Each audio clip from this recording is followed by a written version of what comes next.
You're right. We are on D2. I believe. There we go. Ryder LaPlante in the G-Man. Garrett Benson, Chase Schott, and John Antonino. Brody Snyder, Dalton Burley, Briley Kilmer, Lance Griffith, Brandon Carr, Quinn Terine, Casey Bauman, and Frank Stoner. The 12 on the screen for you. With Sean Whitney and Austin McSparrett joining them at row number 7. The ramp seems calmer this year, or are we about normal for day 2 of racing? I feel like we're about on pace. Okay. I mean, we've had a few heated qualifiers. Arguments, but nothing. We missed somebody getting these hands earlier, I know, apparently. They booted somebody out of the building. Qualifiers tomorrow is when things get a little bit more spirited, eh? I think when we hit qualifier time for the 4 main divisions, that's when the energy inside this building picks up a notch or two. Do you do that? Yeah. Oh, every single race I've had flows. Stop. All right, stop. Stop zooming. Hey, there you go. Yeah, zoom. Micron 5. There's your data logger right there. That thing is now connected. Now they're going to zoom in for you. There, look at that. So that thing is connected to sensors that plug into your motor, that plug into your injection, etc. When that thing is lit up, it's blue. Although you can program it to different colors, and it's got that exact same thing. So like you lose oil pressure on it, it's going to show you a color alarm on that thing that says, hey, you've lost oil pressure, lift, pull, kill, whatever it is. So that's what I'm talking about. The technical name of it is a data logger.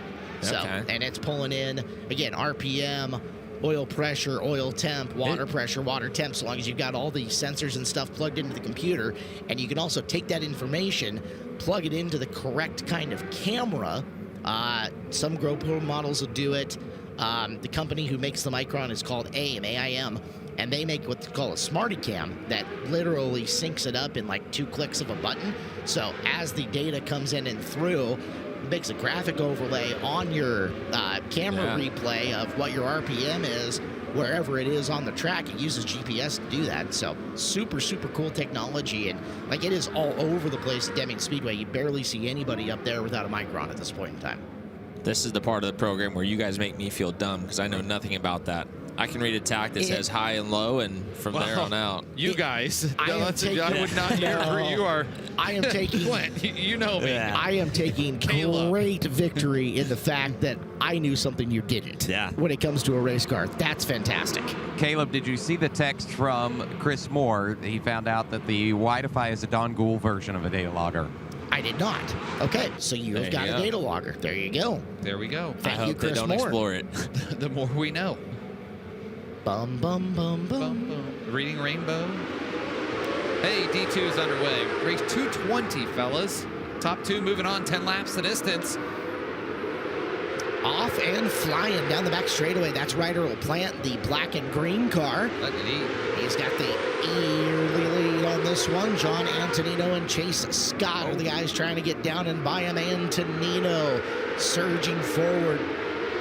Looking to sneak underneath. Can he make the pass? Cannot that time. Shot following him in on the bottom of the racetrack. Missed the bottom there. Freshwater, usually you start out on the low side of the speedway and you migrate up as the race gets long. Right now, everybody doing their due diligence. Brody Snyder trying to sneak into the party. Snyder trying to make it side by side for third, 1 spot out of the transfer. And you got to race for the lead to turn 3. Beats him into turn number 3. Antonino has got the spot. LaPlante loses 2 there. Right, and there we go. We're going to side. Oh boy, I thought we were going to go side by side for the second final transfer. Ryder LaPlante find himself lead. Now he's back into the transfer. Boy, this is getting crazy. Look out. Hang It was on. Shot, who had taken a shot at Antonino, had to back out of it. And when he did, car unhooked on him, got squirrely, ends up turning it around, losing all the positions that he'd gained to the back of the pack. We'll go Chase Shot. Ryder LaPlante grabs second place back. Boy, Ryder LaPlante there for a whole lap. Talk about a guy that rode a roller coaster. Out of the transfer, into the transfer, out of the transfer, into the transfer, and there's a little bit of contact for that spot. And at that point, Chase Scott, hang on. Could have been vastly worse with all the cars that were coming in and behind him. So John Antonino has the top spot. Ryder LaPlante, Brody Snyder, Dalton Burley, Casey Bauman will be 1 through 5. We talked about it. Making the soup run in his dwarf car earlier this year. He won the E, and now he's midway into the D. Sean Whitney is moving up this crew very, very quickly. So we'll watch him in the B&B chassis. K-Man is Point him forward. Dwarf Car Posse, right? Yeah. K-Man in the dirt. K-Man will be here for Chili Bowl, Yes, he will. doing Sean in the Dirt interviews. K-Man in the Dirt, Sean in the Media Center. I think Clinton Boyles would be a good guest on Sean in the Dirt. I will send the K-Man that way. Yeah, we'll get you on Sean in the Dirt. Sounds good to me. He is the Northwest #1 podcast. It is, yeah. And all around nice guy. He is a great human. He is a wonderful human being. Antonino with LaPlante, 1 and 2, 6 laps to go here in the D feature. Do you think it's Antonino like El Nino? Ooh, That'd be fun. I'm having a hard enough time not saying Antonio. I know, right? We'll have Earl confirm for us if John can hang on here. Ryder LaPlante, boy, you watch things really moving around. And oh boy, geez, they are getting after it in this D main. They like flirting with disaster, that's for sure. And Antonino flirted with it a little bit too much. This is like the go-kart race where the leader has to go high, right? Yeah, I did one of those this year at Cycleland, and this looks a lot like it. Antonino just cannot hold that car down at corner entrance in turn number 3. And now it's allowed LaPlante and Snyder not only to get by, but put some distance in between them. Burley in the 3rd spot trying to run him down with 2 to go. And I am dreading what I am seeing here because Snyder is just close enough to the back bumper of LaPlante. And we've read that book a couple times this week. Just settle in. Brody Snyder, you're in the dance. 2 to go. White flag this time on. Caleb, the good news is Snyder's front bumper extends about 27 inches, so he's got some room for clearance. Into the final turn. Does he use it? Almost. Thought better of it. LaPlante and Snyder. That tip to Brody Snyder there. Yeah, that was smart racing in the 2nd position. Absolutely. Didn't push the envelope, just settled in. Big picture. He's in. Ryder LaPlante, Brody Snyder transfer. Dalton Burley, Quinterine, and John Antonino. He could have entered right in on his back bumper on that corner if he had wanted to. And one hiccup and disaster for both of them, right? Yeah. I'm sorry I made fun of your front bumper. You did a good job driving. I mean, you can still make fun of the front bumper. That thing could catch a cow on it. It was big. I feel like that is a very micro sprint thing to have front bumpers that extend very far out. Old chrome horn. Levi Hank and Cameron Campbell on the front row here of D main number 3. Dalton Pereira and Chase McDougal on row 2. Paul Rad. Boy, Caleb, you're going to help me there. Residlo, I like that. Residlo and Garrett Bias in row 3. Ty Scher and Tyler Ruth in row 4. Chris Cochran and Bo Reddy in row 5. Joey Robinson and Eric Brodenmeyer in row number 6. Do we have row 7? Drum roll, please. Bang. Jason Tessier and Carter Jensrud. Row 7 will be our move-ups from the E features. Yes. Scott Sawyer spinning the wrenches for Tessier. Ooh. He's a guy with a lot of Tulsa Shootout knowledge. We're already playing bumper tag down the back stretch, man, boys. it's That's been not a going on good all omen. day. Don't do it. Green flag out. Levi Hank gets caught in the middle into turn number 1, washes Oh, up. Chase McDougal. Nice save by McDougal. And we'll stay green. Hank does get too far up and around the racetrack, and your leader, after one time by, is Dalton Pereira in the 51. Pereira goes low, runs the bottom as Levi Hank hustles to the high side. Hank trying to hang on to the top spot. Looking through the field, though, Clinton Boyles. Track definitely starting to work its way in. Track is phenomenal right now, and guys are starting to explore around the entire Expo Raceway. Your top 2, not quite side by side, but switching lanes often.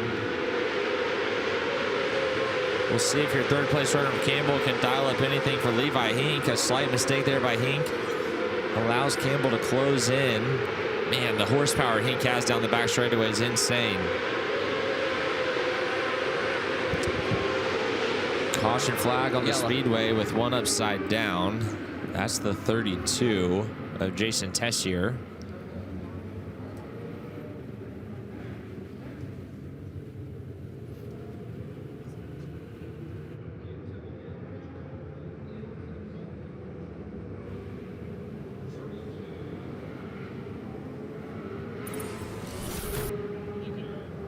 We got a iBox Spinks replay here. Oh, just got a little bit high. And nowhere to go. Jason Tessier, absolutely nowhere to go. Look at him sparking up the path on Ty Roeder at the very end, trying to lock her in.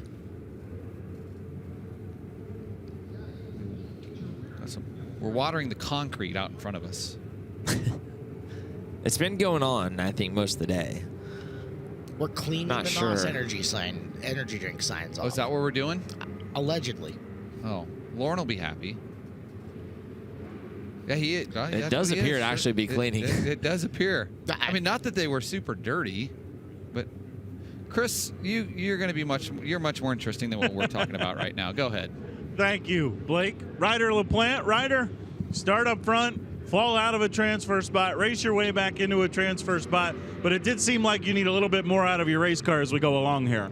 Oh, they always work the track right before me every time. So, we were set up for the dry slick, and they rework it, like I said, every time. So a little tight there, but it came around, got back to the lead. You're doing the soup deal. You got to do one race at a time, and that's what we're trying to do here. All right, keep it going, man. Yes, sir. Thank you. There you go, Ryder LaPlante, one race at a time. He's got a C-Main up next.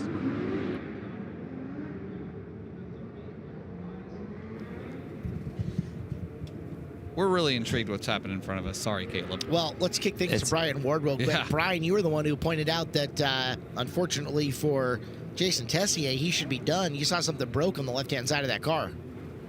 Well, I just saw that the chain was off on that one. And then when they put it on the hook to head to the work area, the rear axle looked like it had a bow in it or something, because the left side was kind of straight out and the right side was way bent down. All right, Brian, thank you. So Tessier done in the 32 car.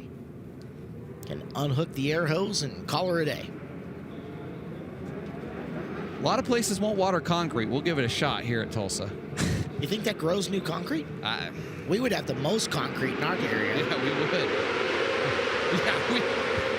Yeah, we'd be leading the country in concrete. It's like watering your grass, but different. Yeah, exactly. You get caution back out on the speedway for Chase McDougal in the 73. He slowed on the top side of turn 2. Do you think maybe something broke there when the first time he got into the berm? Because he bounced around pretty hard, and it kind of felt like didn't really come back to power very quick. It's possible. Chain's still on, but I felt like I did hear some sort of a bang right before Chase started to slow, and we know Jason McDougal had some engine issues earlier this week, so tough break for the McDougals. Seems like since his 2018 run, things just haven't quite clicked for him inside this building like they certainly did that year. He kind of did the universal motion over to his mom at the flag stand, like it fell flat on its face.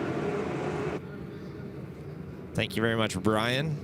Let's get back on track here, guys. Yeah. We got 6 laps to go still. Levi Hink hanging in there, Dalton Yep. Pereira. Those two been running strong. Paul Residlo coming through the field as well. Good restart for your leader, Dalton Pereira, to the high side. Levi Hink to follow. Your third place runner, Cameron Campbell, now to the bottom. I'm just noticing Levi Hink, the non-wing car, non-down tube, but every other car they have is a down tube car, the Hink can. No, they're all non-down Are tube they cars. really? Blake. Yeah, they're all CS9 chassis. I felt like they were non-down tube cars. I spent a lot of time there, but obviously didn't pay close enough attention. But is that going to drive a lot different, Clint? I honestly don't know. I mean, the visuals got to be a bit different, but as far as how it handles, I don't know that it would make a ton of difference in a micro sprint anyways. If I remember the original idea behind adding the down tubes, it was to add some structure in between that top rail where it connects to your torsion tubes and within the driver cage area. Okay. Chris Cochran giving him a go here. We definitely have strong, thick tubing these days, and I don't know that the chassis flex is as much of an issue as it used to be. We have really good tires, really good shocks, really good torsion bars to hook up all that power to the racetrack, and that technology has come so far. I don't know that our chassis flex is our big worry. And that's part of the thing as well, is that CS9 is not a new car. You can't really get those. Rick Ray is doing motorcycle stuff now, so. Yeah, good driving there by Levi Hink to hold off Chris Cochran for the final transfer spot. Cochran threw everything he had at him but the kitchen sink. Dalton Pereira up and onto the scoreboard. So Pereira gets the win. He'll move forward into C-Main action, and he will bring Hink with him, everybody else to the trailer for the rest of the Outlaw non-wing races.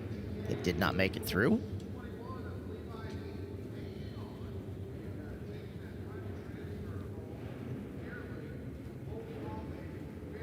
Score sheet's starting to get wide, guys. It is. As you're adding columns, qualifiers.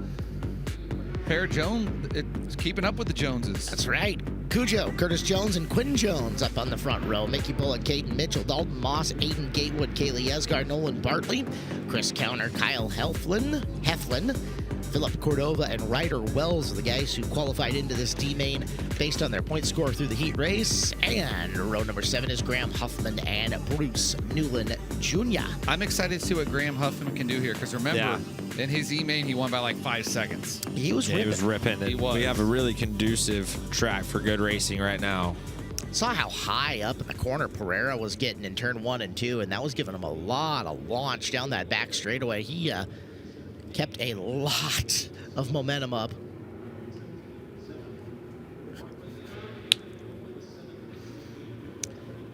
Hey, Levi Hillier's watching. Hi, Levi. Great sense of humor on that young man. Yeah. Good kid. Spent a lot of time with him. Talented race car driver. We'll hopefully get him back here next year. We kind of got a late start on some things this year, but we'll work on that next year. There was efforts. There was efforts. And I actually think they called the old 71 up, I believe. Levi. It was just a circumstance where there's a lack of time to have prepared equipment. They caught that from other well-renowned car owners. Oh, wow, we would love to have him, but yeah. Yes.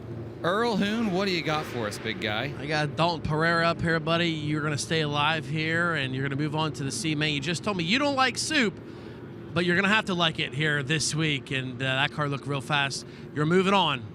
Yeah, definitely not the shootout I've been wanting so far. We had a little incident in the C-main and the Winged Outlaw, and this is my last chance right here. Got to get going. Dalton Pereira, guys, staying alive so far here at the shootout. Kid's a really good racer. Comes up to Deming and is consistently fast out of California, so. Earl bringing the energy there in his interviews, the last couple interviews. No comment, Earl? No, sorry. I just saw Tyler Walton walk by and had to go follow him real quick. I said you're really bringing the energy there on your interviews. Oh, yeah. It's a lot of fun up here at the scales. All this drama we have up here this year. Channeling the energy of another Tyler that is part of our broadcast team, but not on the broadcast. He still didn't even let us see it last night. Didn't even bring it up as an option. He's the mean dad. It's unbelievable. The things we do for dear old dad and how he treats us. I thought he was buying Waffle House for everybody to honor Ohio State. That must have failed there. We got out of here late. Look at him, though. Man, that middle, Clint, how slick does it get through the middle there when you really grease there? It gets extremely slick, Blake. You can't really afford to miss the bottom. The slick here inside the Expo Raceway is just no man's land. Yeah, it doesn't take long to get some momentum built up as you see Quinn Jones ripping around the outside right now. All right, so this is kind of out of character for Curtis Jones. We have seen him go up top before, but it's not often. He prefers the low side of the speedway. Battle for the transfer there, Caleb. That's Bullock down to the inside. Curtis Jones gonna go rip the lip though. See what he can get going up on the high side of the racetrack. I think Mickey Bullock, he was the gentleman that was driving the non-wing outlaw car for Eli Holden, the junior sprint driver that is going to potentially move up. And we got one upside down right in front of us. I believe that was Mickey Bullock and 5Z of Graham Huffman upside down. And Graham was working his way through the field. Yeah, he was up to 8th. Bruce Newland Jr., who came with him from that main, is a spot ahead of him. So maybe we picked the wrong guy out of the they were in 7th and 8th. Watch. So yeah, Bruce was fast too. Clean looking ride. Nolan Bartley able to roll away. Here comes an iBox Springs replay coming at you, Caleb Hart. Live action. Ooh. Into your screen, and it was it was Huffman trying to make a move on Newland to get in and buy him that started the chain reaction that ended up with the 2 upside down from the Rod End Supply speed shot, and Huffman got the wrong end of that one while Newland drove away. Huffman going up and on the hook. Rough for him. Brian Ward, you are on the scene of the accident. Yeah, they're putting him on the rear, but I did notice something interesting on the front of this car as it falls apart. It was a coil-over shock on the right front and a torsion arm on the left front. Yeah, that's classic. concept chassis. Thank you. Rodney Steele in concept. See the shock hanging there. Yep. Literally. So Yeah. also you got a really interesting top rail design where the back rail starts curving down towards the torsion tubes in the rear further back than the left side. Yep. It's at a different angle. It's really a different car. But they work good. Mickey Bullock with a great restart there, guys. Rolling the bottom. Mickey Bullock into the final transfer. He's on the bottom. Curtis Jones up on the top shelf. Curtis Jones, the KG veteran, falls back to third. Rolling around up on the high side of the Expo Raceway as Bullock has gotten down low. Jones is not giving up, though. He knows how to get around this track. A little more confident down on the bottom. But Jones, high side hustling. Off at 2. He's looking to make the comeback down the back straightaway. Jones entering a little bit higher into 3 than he is 1 and 2. And you can see him pick up an extra bit of pace there. A better entry this time through 1 and 2, trying to drive away from Mickey Bullock. Seems like Mickey Bullock really struggled in 3 and 4, Clinton. Kind of just trying to find that line. Yeah, the right rear's just out there in the slick. There's not much to get a hold of to shoot you down the straightaways. And we got a new player at the party. That's Caden Mitchell. Mitchell wants to make his way forward as well. Unfortunately for him, one more time around as they cross the start-finish line in the flaggers area. Mitchell looks down low. It's going to be too little too late. Quinn Jones going to take this victory off the high side of the racetrack. And well done, Curtis Jones, sticking to the plan and rallying back to second place. Curtis Jones, the runner-up. Those two will move into C-Main action a little bit later. Yeah, good win for Quinn Jones. The Sweet Springs boys have been a little bit quiet this year.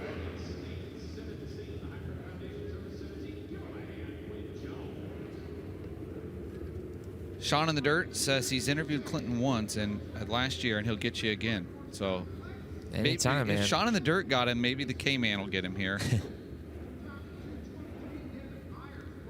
Boy, track coming in nicely, though. But as you mentioned, Clinton, you got to hit the bottom perfect. It's like if you miss it by, 6 to 8 inches, I feel like you're hanging that right rear out in the slick, and you're pulling an anchor through 3 and 4. Yeah, and I don't know so much for the micros, but one of the tricks for running the bottom here at Chili Bowl with the midgets are when you go to the bottom, you have to hit it with your left front. You know, it's just going to load your right rear, create that weight transfer, and create grip. And the micros, I can't say that I've ran down there enough to figure it out 100%, but I'd imagine right now with how slick it is, it's a similar mindset that you need to go in, at least touch the berm, and try to create a little bit of right rear load and stick before you finish your corner. How narrow is that margin for error to run the berm, though? Like, because you can get too high up there, and we see guy in.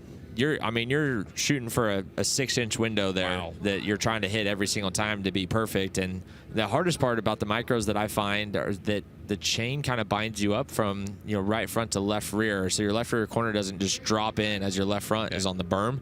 And then when you drop your left front off of it, it's just a little bit bouncy because of the chain and kind of pushes you up out of the moisture down the straightaway. I had a chassis builder tell me about the effect of that. Let's get the lineup read. I want to ask you if you feel it. Devin Myers in 75, Cole Kirkman in 22, Jasper Zigafuse the 191, Cameron Verricchio in the 9C, Nicholas Skias and Giancarlo Ramasar in the all last name race, Joshua Hewish and Haley Papp, Coda Aller, Braden Sierramonte, Joe Bennett and Jaden Wagner, the lock-ins from Heat Race points, and your advancers from the E, Matt Moore and Jaden Clay. Let's talk to Quinn Jones real quick up top. Quinn. Yeah, Quinn. Thank you, Caleb. Quinn, you start on the outside of the front row, right to the top, right to a D-main win. Was that the game plan all along?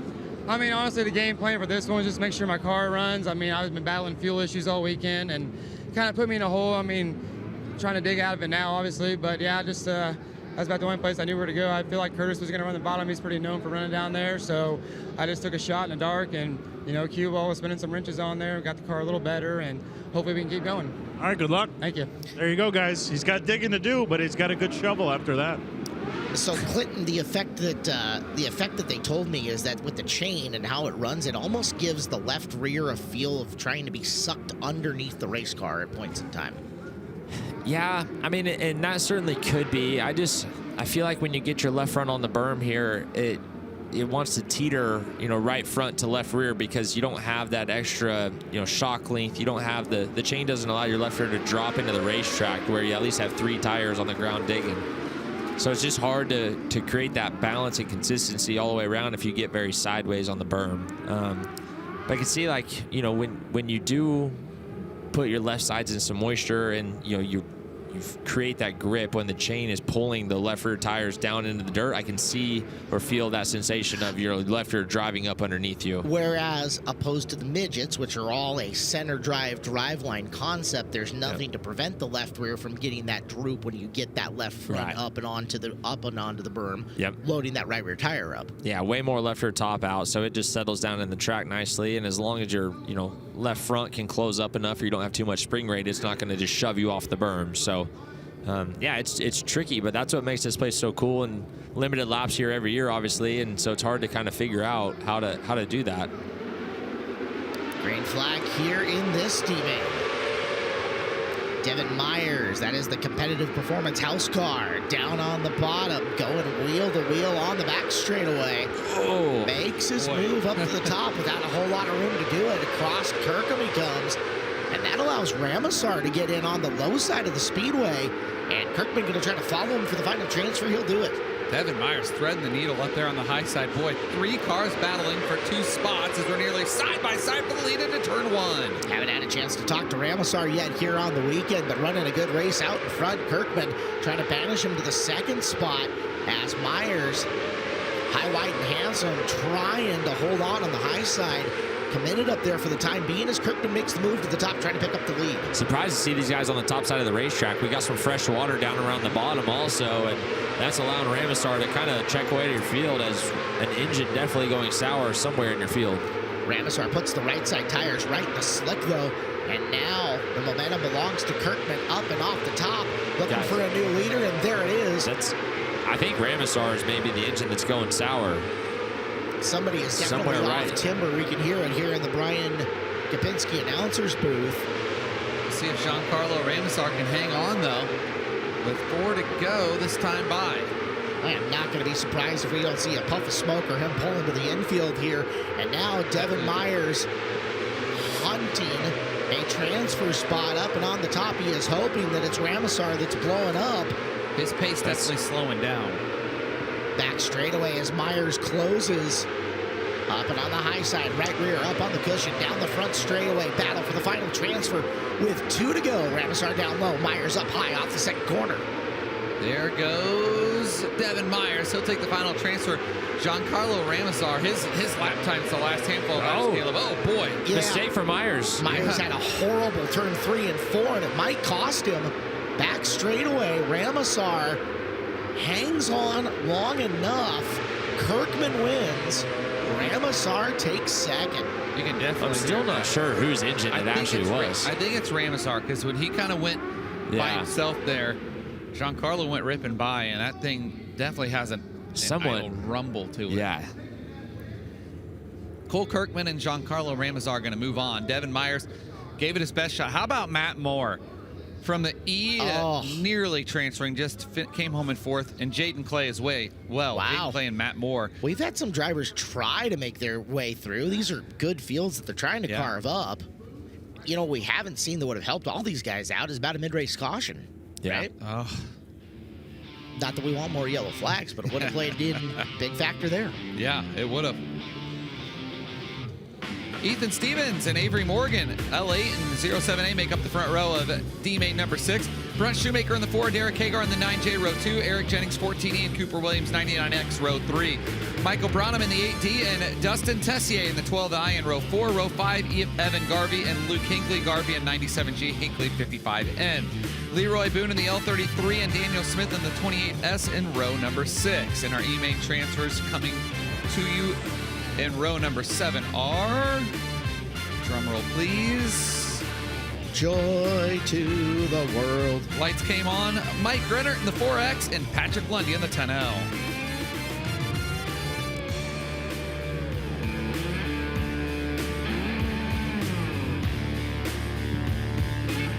So this is D-Main number 6, 3 D-Mains left, 6, 7, and 8.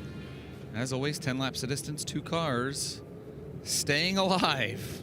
And we've seen the E-main transfers run pretty strong. Yeah. They have, consistently coming up and through the field. Got a good racetrack to do it on. They do. I think this one will be even a little bit more racy. We get some water worn off there, and right from the drop of the green, we should have 2 grooves.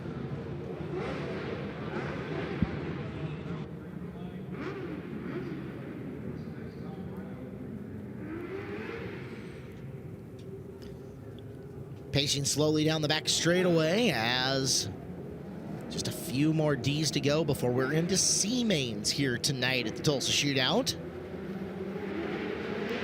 To the line, and we're green. Everybody kind of keep into their lane as the yellow lights blink on down the back straightaway. Speedway officials said, nope, don't like that one as much as I could, and we'll see which one of these drivers was the naughtiest. Someone towards the middle of the pack, it looks Yeah. like. Middle to back of the pack. Last couple rows, Terry moving guys around last row, it looks like. Man. Reminiscent of Doug Clark at Knoxville calling people off for being out of line. No rips given. Administratively, I probably would have just waited until the next break. Yeah. Douglas is probably watching. He doesn't miss much on FloRacing. Second try at getting this D feature up and underway. Look at the traffic jam on the bottom of turn 3 and 4 there as they're putting bumper cars down the front stretch. 3-car battle for the lead into turn number 1. And down that back straightaway as the field sorts itself out. Eric Jennings trying to hold the top spot.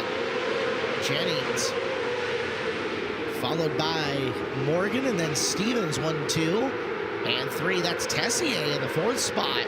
So it's Dustin Tessier this time. First guy up on the high side. Looking to pick off Stevens. Stevens half a groove lower than Morgan.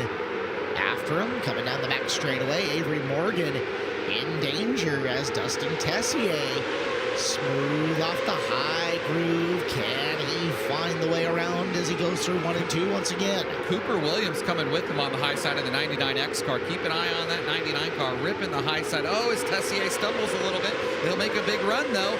Right now, Avery Morgan hanging on to that final transfer as Cooper Williams goes down to the bottom and slams the door closed, Clinton Boyles. Cooper Williams going back and forth, high side, low side, trying to find any way he can go around this Tulsa Expo Racer into the front.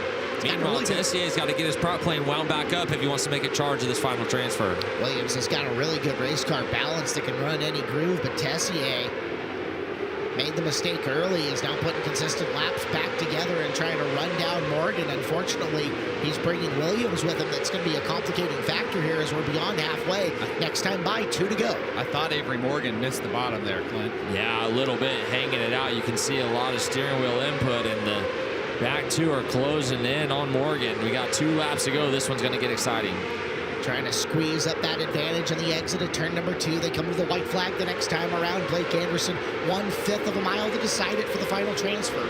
Cooper Williams is now the man to keep an eye on as Tessier missed the high side, but Avery Morgan seems to be in the clear. Eric Jennings way in the clear. Jennings will win at D-Main number 6, and it's by a nose, Avery Morgan. It was 5/100ths of a second.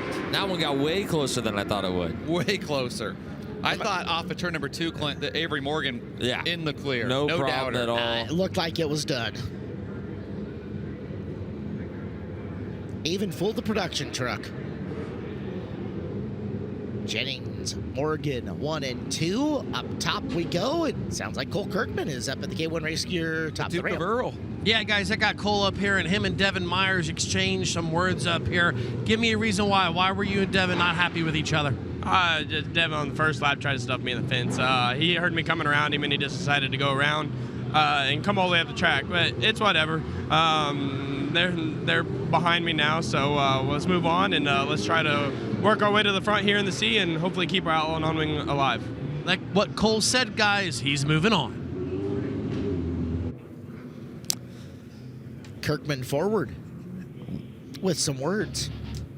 Austin Wood and Caden Ashton will be on the front row for D main number 7. Michael Facinto and Grant Schott, Brad Sutton and Mick Guile Jr., Taylor Whitefield and Sean Jones, Troy Erdman.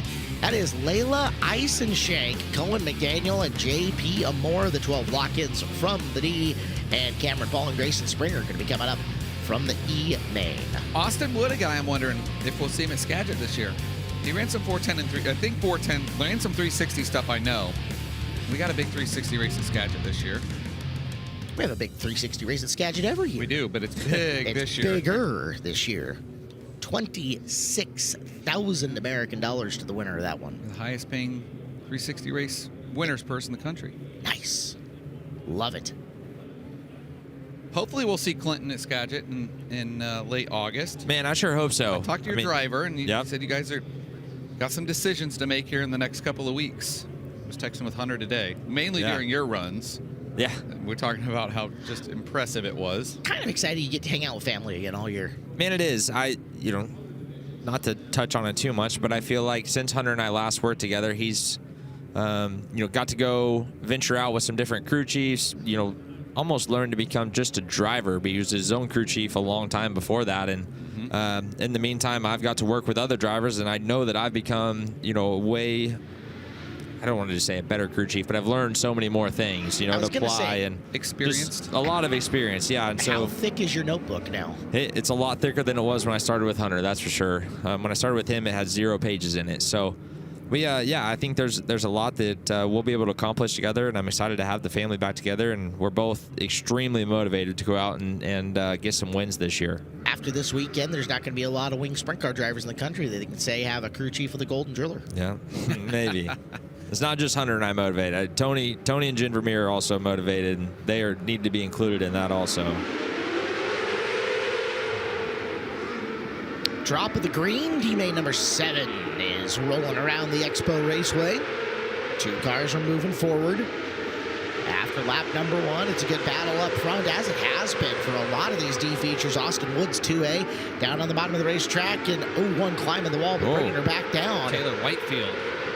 Caden Ashton is the 33X that's up there trying to pressure him. Look at that. And down to the bottom, there goes Ashton, forcing the 2A of Wood back into second position. Ashton, your leader, down on the low side. It's Wood up on the high side as they go wheel to wheel for the lead. Give it back to Wood here on lap number 2. I love that shot down the front stretch. You see guys come off the high side, off the bottom, and what a move there. Big slider for the top spot, guys. Getting dicey at the front of this field. Austin Wood doing a good job to turn back underneath the slide job and try to drive away. Both those 2 guys need to get in line and just set sail with 6 laps to go. This overhead shot in turn number 1 is showing you the discrepancy in grooves going into 1. Look out, they both blew it through the corner. Ashton picks it back up, but loses the transfer position.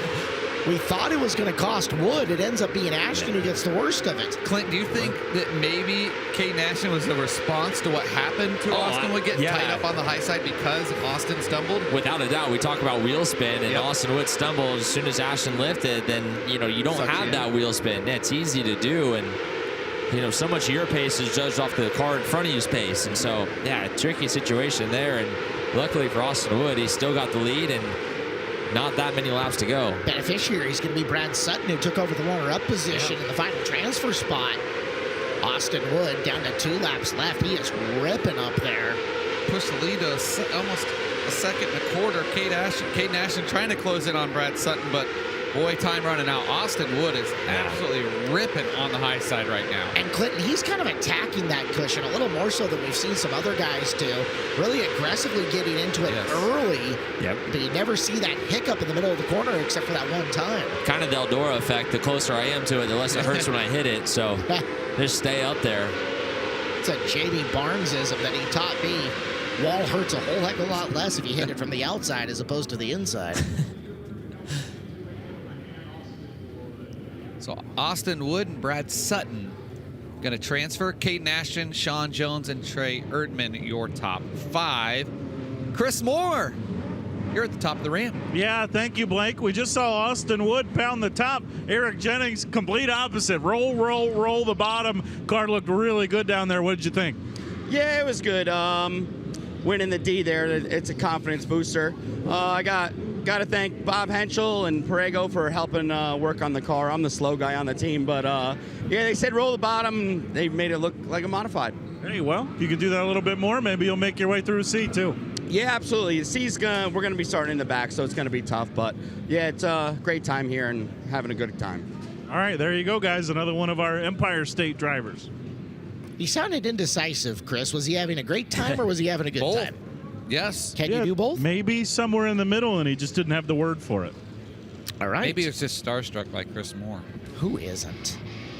You guys' Christmas card's going to be beautiful. Oh. Jordan Clary and Kevin Bayer, front row for D number 8. Kevin Batterby and Justin Robinson, Brady Amos, Cooper Miller, Blake Parmley, T.J. Smith, Cade Cowles, Blaine Bunton, Jacob Johnston, and Dakota Wooliver making up the first 12 that are in by points. And your transfers, Corey Green and Josh Fisher from E feature number 8. Final D main here for the Outlaw non-wingers. T.J. Smith. Hey, Earl.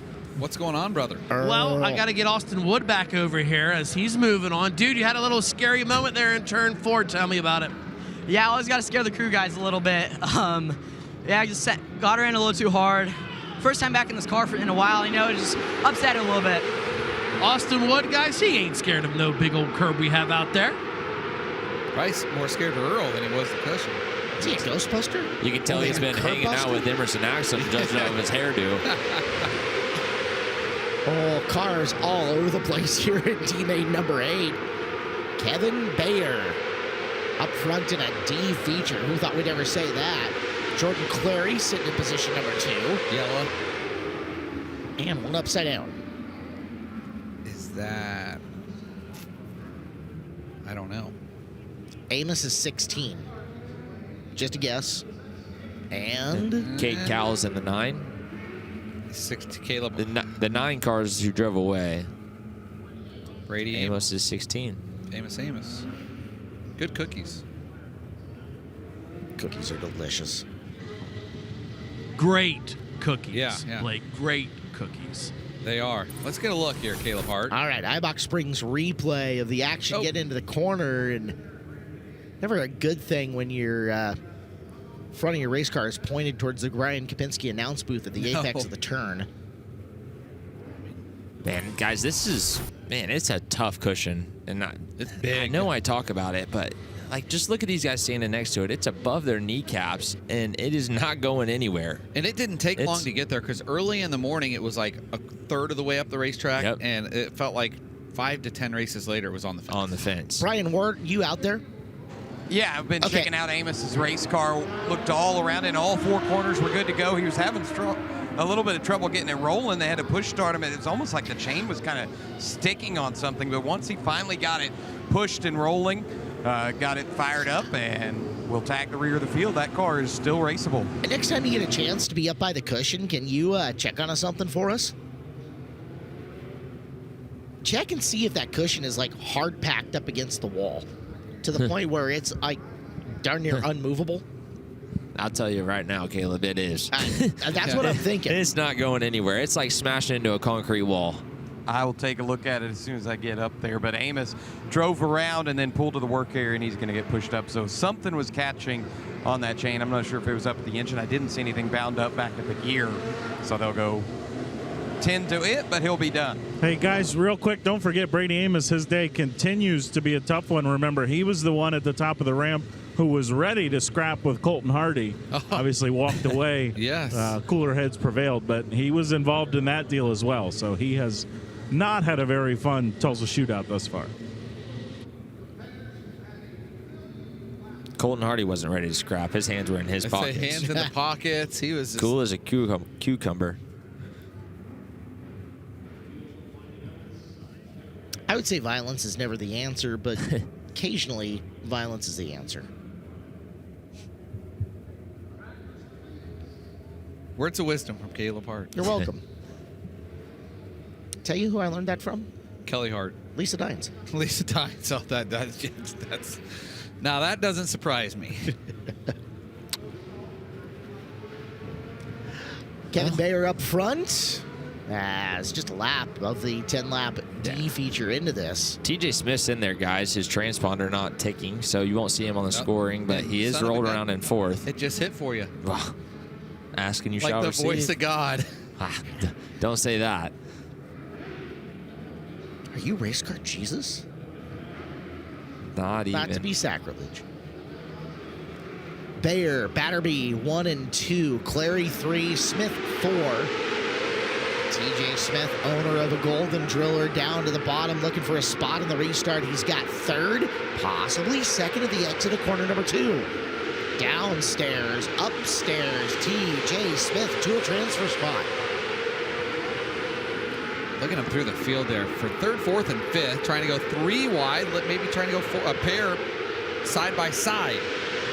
Justin Robinson on the bottom picked up a bunch of spots on that restart and is now up into 3rd, trying to find his way up to Smith. And on the high side of him, it's Batterby trying to hang on to the position as Robinson changes lines, and it bites him in the butt. He'll lose 3 positions coming through that turn. Green's going to appreciate that because that opens up the low line for him, but I think your top 2 are starting to drive away. TJ Smith not content with 2nd.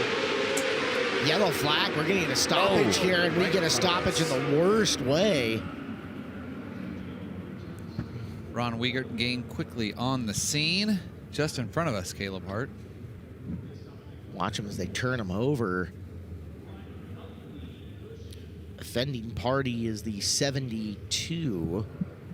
It's Jordan Clary in the 72. It was in the mix. That was a 3-4 car battle for 3rd, 4th, 5th. And that gives Green pause in the action to gather the field back up. So another one of our main transfers that's come a long ways through. Unfortunately, the top 2 that he's trying to chase down in this one are 2 of the absolute best D-main cars we've seen in the entire field. So yeah, you'd struggle to find someone that has more laps around this building than Kevin Bayer does. And another one upside down back just to our left. Oh, that's Kevin Batterby. Batterby would have been your 3rd place car. Yeah, Kevin, when he was laying on his side, quickly threw the steering wheel out. They get the car rolled over. The front axle snapped in half. He stands up, climbs out of the car. We'll see if we can get a word in with him as they continue to tend to the other driver.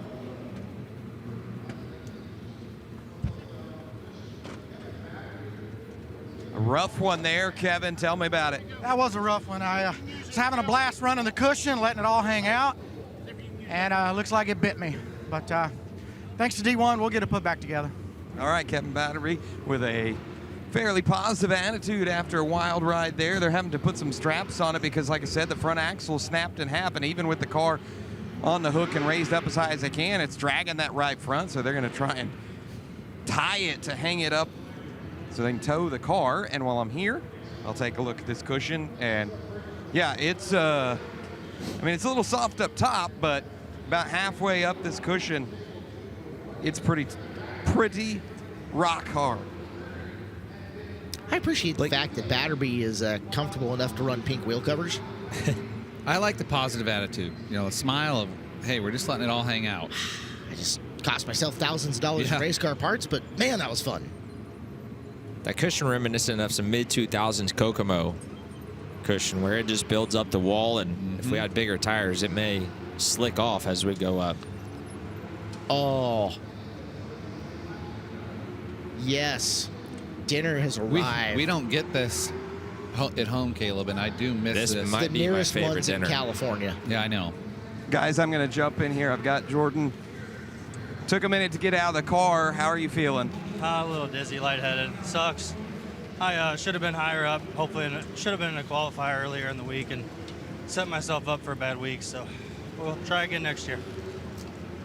Jordan Clary in the 72H will take the ride up the ramp. Guys, I wanted to comment on dinner really quick. Okay. It better be something positive. It is. Okay. Because if you remember about 100 years ago this morning when I texted Kyler about Chick-fil-A breakfast. That's the Lord's chicken, by the way. I was getting ready to say something about dinner was an hour late, but he's made up for it because Canes, we're good now. Kane picked Canes, I bet. Ooh. I don't care who it was. I'm very happy with them. Raising Cane's Runyons. We'll You know, Blake, how you complain about the West Coast and say it's the worst time zone? It is the worst time zone. There is really only one thing wrong with it. We don't have a Waffle House in the West Coast. I've lived in 3 time zones, and if you don't have Canes, that's an issue also. we don't have Canes. There's a Canes in California. Yeah, there's a Canes 16 hours away. It's a 2-hour flight. It's a 2-hour or Steak and Shake or anything else that's amazing in the Midwest. Casey's, Busch Light. Preach. We have lots of Busch Light. Oh, boy, that's a big one. That was big. It looked like caught the curb, and... Is it Cooper Miller? I just caught it out of the corner of my eye, but it was... It's not Miller. He scratched from this. It's a 6 car. Blake Parmalee. He was running 8th at the time. Did you catch the whole thing, Brian? I was standing over in the work area and just saw that right rear go up and slam the wall. Yeah, it was... Here's the iBox Sphinx replay. Okay, so watch him flash into your screen. It just felt bigger because I didn't catch the start. I caught the middle. I was like, wow. You know, there's times that 3 rolls. Yeah, and there's times that when you're only catching the fastest, most velocity portion of the impact, that it seems bigger than it was. But I guarantee it still hurt. Yeah, still a big crash. That was like a. Here's something for you. Taking a look at this 6B. There's a plug up here for the wing spud. Yep. This one was on the racetrack and a lot of mud over there on the right side. Yeah. Yeah. Dug that chassis into the track. Can't really emphasize like how tough it is to actually go run a cushion like this, because there's just absolute minimal forgiveness, and if you don't enter on it at the right angle with the right wheel spin with the right speed, that's what's going to happen to you. It's also a cushion that a lot of micro racers are not going to see, and especially without a wing on. You don't have an abundance of outlaw wingless racing across the country. By and large, if you got a 2-mil, you have a wing on it most of the time. Yeah. Brian, go ahead. Yeah, I'm going to get a word in here. We've been talking for the last 8 to 10 races about how hard that cushion's getting there going into turn number 3. How did it feel for you on that impact? It was definitely a good impact. The guys were telling me to quit being a baby and run the top. I ran the top, but it didn't work. Didn't work for him, but he is smiles as he's getting towed off the racetrack here. Well, hopefully they'll pay the bill a little bit there. I mean, he gave it his all. I can appreciate that. And full send. We're halfway-ish in this D main number 8, final D main. Kevin Bayer, your leader. TJ Smith still in second. As our E-main move up. Cody Green in third. We're going to try this again.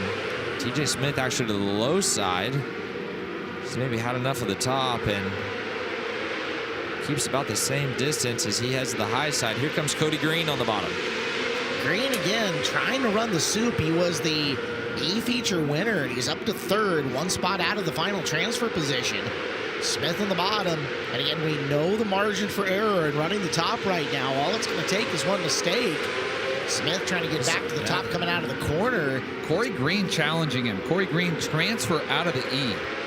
If you're TJ Smith, you need to pick top or bottom, one or the other, and try to make it work. And he goes to the top, and Green's right there. I feel like the bottom may be the answer for him. I would agree. Corey Green. You're going to challenge Corey Green to go up and drive around you, and I just don't think that's going to happen. But Green seems to be very good on the bottom side of the racetrack as TJ starts to get a little bit of momentum built up. It hasn't stopped TJ yet, but you're right. It seems risky unnecessarily for what he's trying to do.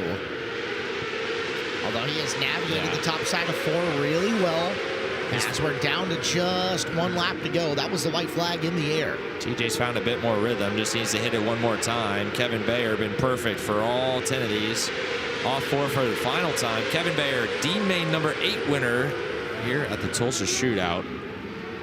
So we didn't have anybody go from B to D to C. Kevin Bayer wins the final non-wing Outlaw D feature, and now we load up for C mains, Blake Anderson. So we do. We're through the Ds. We're into more elimination races in C mains for non-wing Outlaws, and they are on the Joe's Racing Products ramp and the ramp cam. And here is your lineup. You're going to see a lot of familiar names in this one. Zach Weigel and Chloe Cotton, row 1. Colton Hardy and Levi Kuntz in row number 2. Jace Park and Paige Moss in row 3. Keith McIntyre Jr. and Brady Ross in row number 4.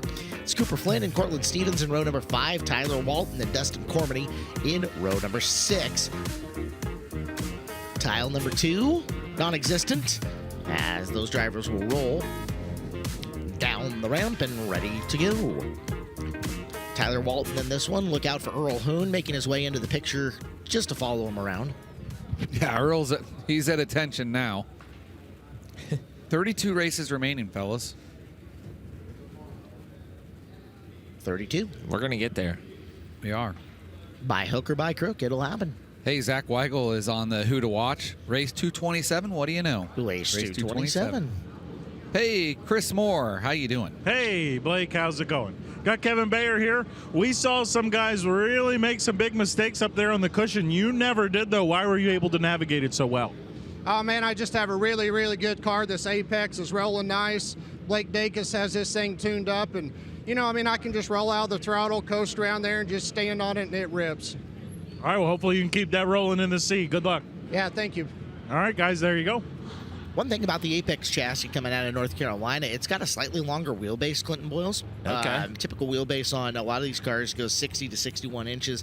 I want to say the Apex is actually closer to 62 and a half, 63. Oh, wow. So, yeah, a little bit big longer. difference. That might help rolling that cushion a little bit smoother as we need to take a very quick commercial break. So, commercial break on deck. You're watching our live coverage of the Smiley's Racing Products 40th Annual Tulsa Shootout, powered by NOS Energy Drink on Flow.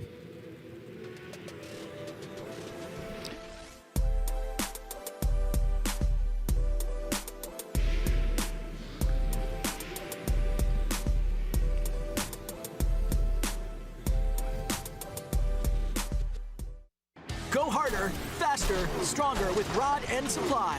Whether you are running industrial, farming equipment, or a race car, Rod End Supply has the assortment of rod ends, radius rods, and specialty products that will help you lead the field in performance. Our superior design means our rod ends last longer and perform better, giving you the edge on the track and saving you money. Contact Rod End Supply or order online today at rodendsupply.com. We don't just sell them, we race them. rodendsupply.com.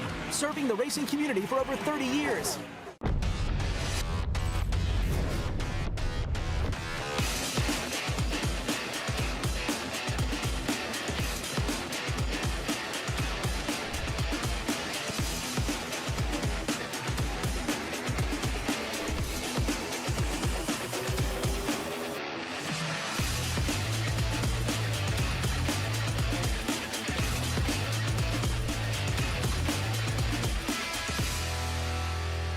Information, precision, ease of use, customer support. This is what our customers are saying when asked why they chose to run our product on their micro sprint. Giving you everything you need to get you around the track as quickly as possible. The all-in-one solution, trusted by champions. Elevate your micro sprint performance today and race with confidence. Fuel Tech, everywhere. It is showtime in Tulsa. Two-time Chili Bowl champion Logan Seavey. Ready to duke it out for a golden Grand Prix. We go racing. Flying A Motorsports has been providing the motorsports industry with the finest transportation equipment for over 35 years, offering an extensive range of new and pre-owned motor coaches, toter homes, race trailers, car haulers, and more. Flying A is proud to be a premier dealer for Renegade, Show Hauler, Intech, T&E, Bravo, C-Tech, and more. Visit FlyingAMotorsports.com to view current and on-order inventory.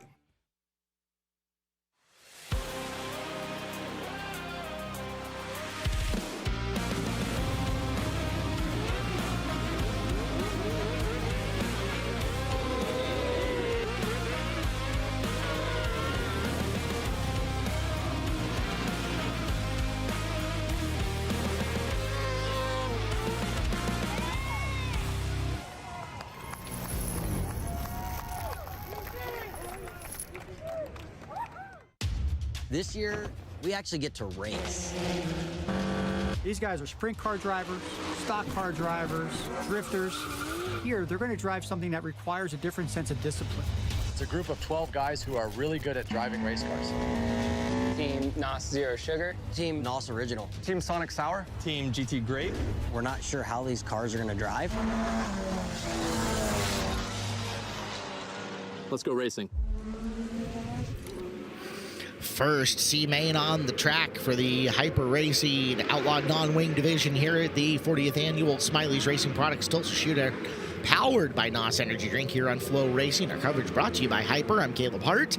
He's Blake Anderson and Clinton Boyles. Dinner was great for those who are asking, albeit a work in progress. And wonderful news to follow that, Blake Anderson. There is now a Raising Cane's in Vancouver, Washington. We may have to take a road trip. It's only 3 hours away. Green is out. A lot of CB Industries cars here in this one, at least a couple of them. One of them leading the pack down the back straightaway, Zach Weigel. Look out. That was what we're talking about, Clint. Clipping the cushion for a second was Chloe Cotton in the 4C. Colton Hardy's on the track here. We'll see what Colton can do, running in that third spot, trying to take the second and final transfer side by side with Chloe Cotton at the line. Give it to Colton Hardy by a nose, but Cotton's coming back on the high side. See if Hardy can take any of that knowledge that he's gained in the Speed Lab and put it to use here up and on the racetrack. Down on the bottom, Hardy holds 2, but now Jace Park has worked his way into 3rd, looking to make it a CB Industries party at the front of the field, but the yellow lights blink on, 2 together at the back of the pack. That is Stevens in the 1. He was 6th at the time. And the 2S of Smith. 25 of Smith. Here, 2S. Yep, you're right. S's and 5s. You'll have that. Ibach Springs replay coming. Couple of looks for you, Caleb Hart. Into the corner they go, and around they go. Garrett Smith just kind of appeared to just stop more than anything. Yeah, there was some contact. Got just enough of it to bring him to a stop. Right underneath Mr. Shields from the up top cam. Zach Weigel, a USAC winner this year. Yeah. With the NOS Energy Drink National Midget Series. He got the Rookie of the Year with the National Midget Series, I believe, right? I believe so. Off the top of my head, I believe it was National Midget Rookie of the Year. Yeah. It's been points. Yep, been 20 years since an Ohio native won the Rookie of the Year. Teddy and Todd Beach in 02 and 04. Yeah. That is a Chris Wilner nugget. Well done, Chris. Blast from the past there with those names. 3 wins, 12 top 10s, 1 USAC midget win. That was at Angel Park for the Fireman Nationals. Yep. And non-USAC midget wins at Atomic and Millstream Those in were June. like unsanctioned wins. Victories of the non-USAC variety. Yeah. To green we go. Weigel, Hardy, Park. 1, 2, 3. Park in on the back. Liberal use of the front bumper coming through the corner. Hardy's not going to be shooken by that. Had a guy trying to throw hands at him earlier. It didn't phase him. What's a front bumper going to do? Hardy's going to need to be a little bit smoother here. His car's really tight. Look, right there in the center, it gets tight, and Park's only going to have so much patience before he decides to use that front bumper for real. That is Levi Kuntz, who's worked his way into 4th in the Carver car. The old Carnation, Washington native. Extra A's in Carnation. Put some respect on its name. Yes. As they make their way down, there's Park again, half a groove lower. This time, Hardy keeps it off the berm and keeps it straight. You think Jace almost missed his line there a little bit, trying to blow it up? Did. Yeah, got in there just a little bit too deep, and the berm pushed him out. We'll see if he holds it a little bit more that time. Boy, he almost hooked the bumper there. Better. Oh, look, Hardy. Colton didn't get a very good run there. And contact. About to get physical. Yeah. Jace Park was only going to be so patient. Here comes the retaliation. Hardy Kuntz inside. might be in the perfect place right here, guys. Right through. Park this might be time to get to the high side of the racetrack. Those two battle again. It's Park through the middle as Hardy reassumes the spot, and they've only got one more lap to decide this. Oh, boy. Down around the bottom. Here comes Levi Kuntz up top. Kuntz, Hail Mary from that straightaway. Around the edge, Hardy low, and Hardy holds on. Wow. That's one of those where it's like you just want 3 or 4 more laps to keep watching that thing. That was good. Zach Weigel, the winner, and Colton Hardy go on. But We might have some. Yeah, but man, I felt like that was equal, even hard racing. 100%. No one crashed each other. 100% agree there. I'm for it. I want to see more of it. I agree. And Hardy to a stop.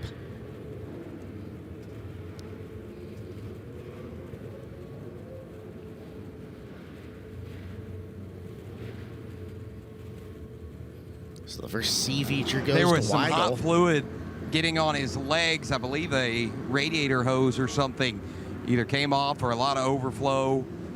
I would hope that's right. It is some green fluid, so I don't know if they had some antifreeze in there. I don't think it was oil from where it was coming from. I think they just have some green fluid in there in that radiator. Isn't that where you're supposed to just stick it your finger in and lick it and see what it tastes like? Lick it, yeah. Yeah, I'll give that a shot. I can Bryce and smell the Cody difference. I don't know that I Samuels. want to. Joey Duffy and Joe B. Miller, Dalton Gabbard, Earl McDoulet, Brandon Boggs, Logan Julian, Hank Soares, Chase Rogers, Chuck Dunlap, Chase Howard. Your 12 that made it in off of points here in C-Main at number 2. Most of these guys will run antifreeze for the trip out here. And then once they get here, replace the antifreeze with water. Especially if you're coming from the West Coast and you have to come over the Rocky Mountains at any point in time. Yeah. It's awfully cold in and through there. Although a lot of our guys who came from the West Coast this year actually went down south of the Rockies, cut over California and went. So we haven't had any snow up in our neck of the woods yet. Don't. I don't mind snow, so. I don't either, but a lot of other people do. I get to listen to Lisa complain about it. Don't we all? All right, we're underway. C-Main number 2. 10 laps on the docket again. Top 2 going on. Look at the battle there for second, third, and fourth, though. 3 wide for the third spot. They're banging wheels. Oh, boy. We got almost had a parking lot off of turn number 4. That was Dalton Gabbard in the 77G and the 2B of Brandon Boggs. No relation to Wade Boggs. Got one stopped. Can't tell who that is. Here's a iBox Springs replay coming at you, some live action. Just climbed the Nerf bar and right rear over.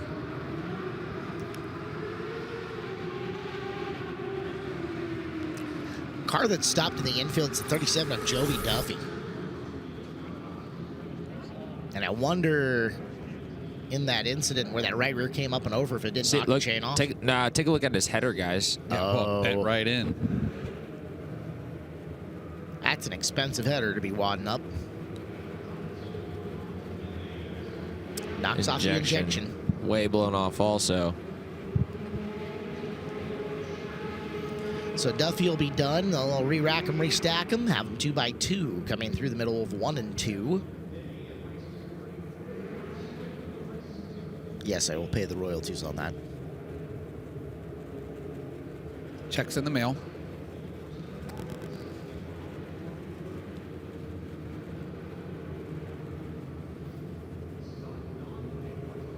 Man, we've seen some big names here in these Ds and into the Cs too.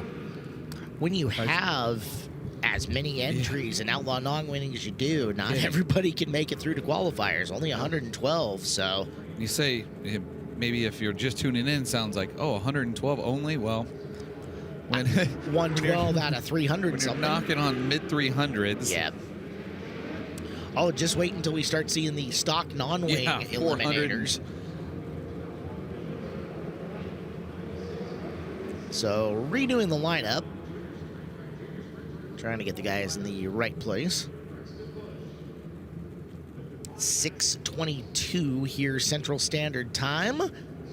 Glad you guys are with us here on FloRacing, and we have the Prince of Port Royal, Mr. Earl Hoon, with Zach Weigel up top. Yeah, Zach Weigel, he's going to be moving on into a B main, buddy. I know nobody wants to be in a consolation event. The first thing you said when you got out of the car, we've had a terrible week, and we understand that, but still, you're staying alive so far here in the shootout.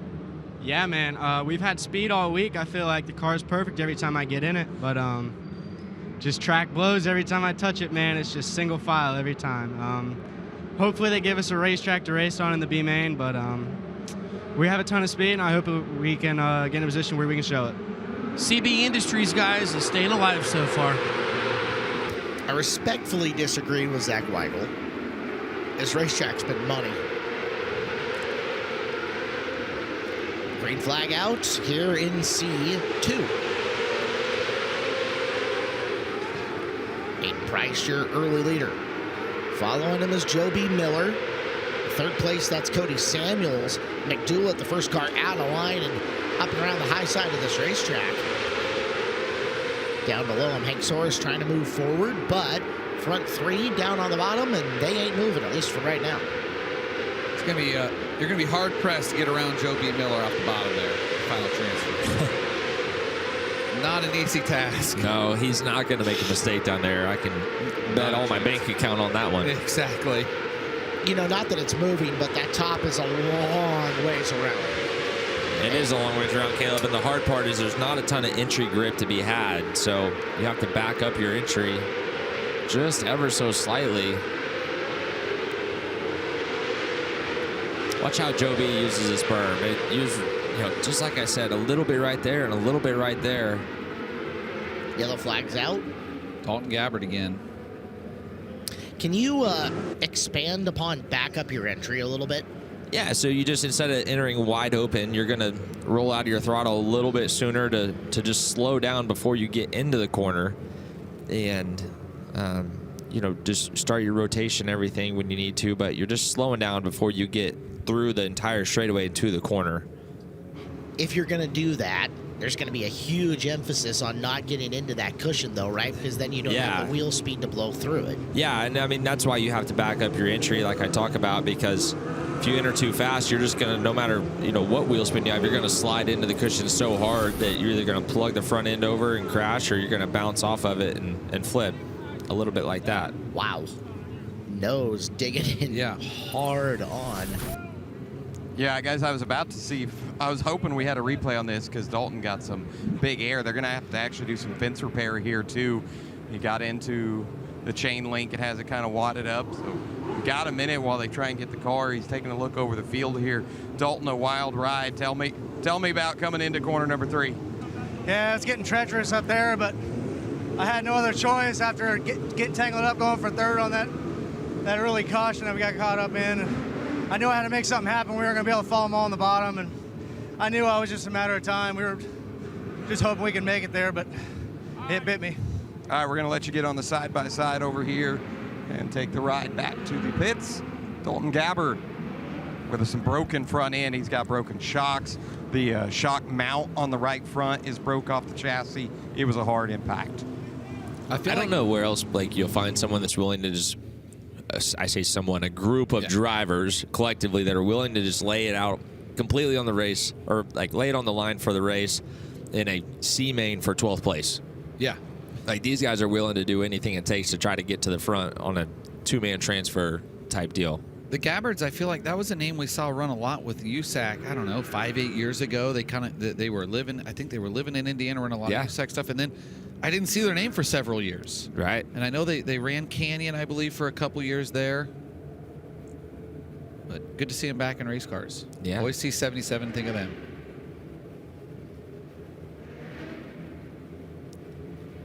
Aiden Price running a strong race.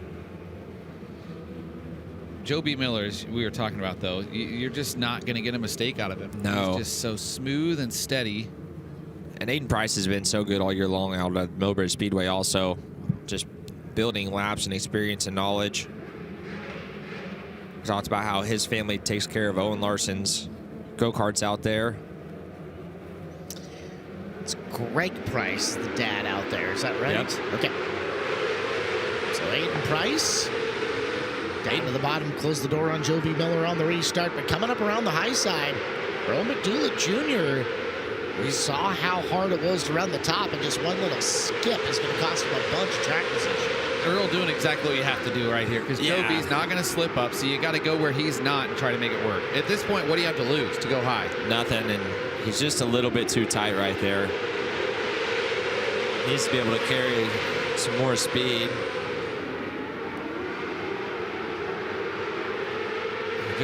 Unfortunately, I just don't think anyone's going to be able to get it done past these top two.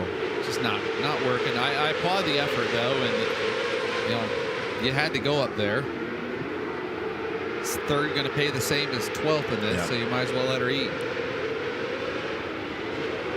Joby doing such a good job of using the berm to rotate his car, stay down in that moisture down the straightaways. When I talk about the berm getting flatter and flatter from where we started and easier to run, that's why. As Aiden Price wins C main number 2, he will head to the back of a B main. Fun to watch he and Joe B from the back of a B. Yeah. We know Joe B definitely knows how to come from the back of races, and after watching Aiden out at Millbridge this year, he's not scared to give it a go also. Ever feel like we were spoiled here at the shootout by seeing Joe B in our very first one on the broadcast? Oh, absolutely. 24th to 1st. Yeah. That was incredible. We need to take a time out. We need to get some commercial breaks in, so we will do just that. You're watching coverage of the 40th Annual Smiley's Racing Products Tulsa Shootout, powered by NOS Energy Drink, live on FloRacing. Race Car Engineering is your single source supplier for all your racing equipment. Dirt, asphalt, drag strip, street rod, or off-road, hundreds of brands and thousands of parts. Online 24/7 at racecareng.com or toll free 800-882-7231.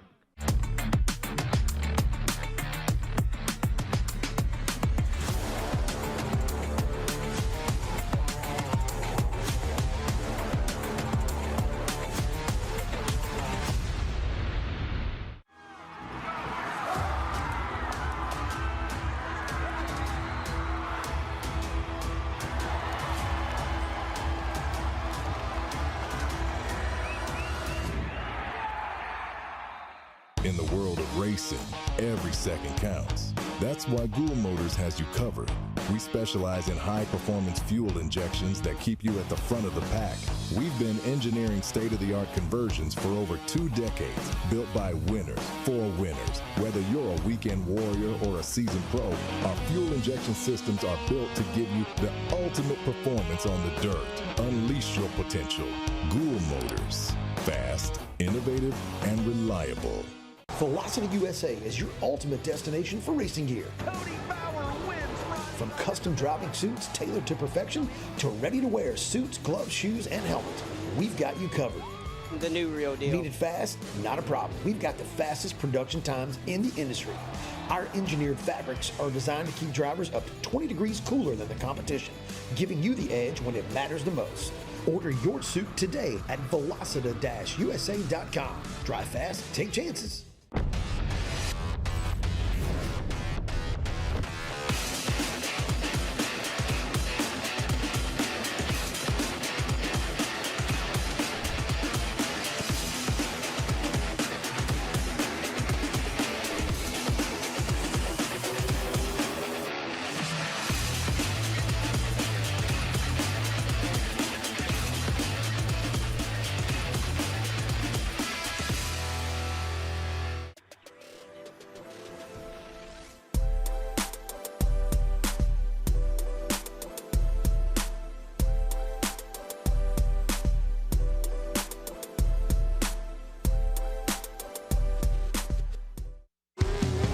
Since 2009, we have been working hard to give our customers a real advantage. Engineering starts by designing components using advanced 3D modeling software. We then manufacture prototypes, test them, race them, and refine them. Ultimately, turning these prototypes into better suspension components that make your race car faster. From concept to completion, we do it all under one roof in Brownsburg, Indiana. We take pride in every step of the process, from initial concept to putting the shipping label on your order. Our dedicated staff of racers is here to help you win. Everything we sell is backed by the best customer service in the industry. Welcome to our world. A world of dirt, drift, and dodging fate. A world where all of motorsport collides.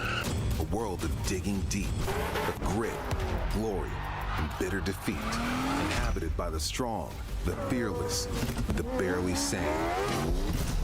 Welcome to our world. Welcome to the world of NOS. We go racing. Haymaker in 3 and 4 down the backside. It's got to be race of the year. It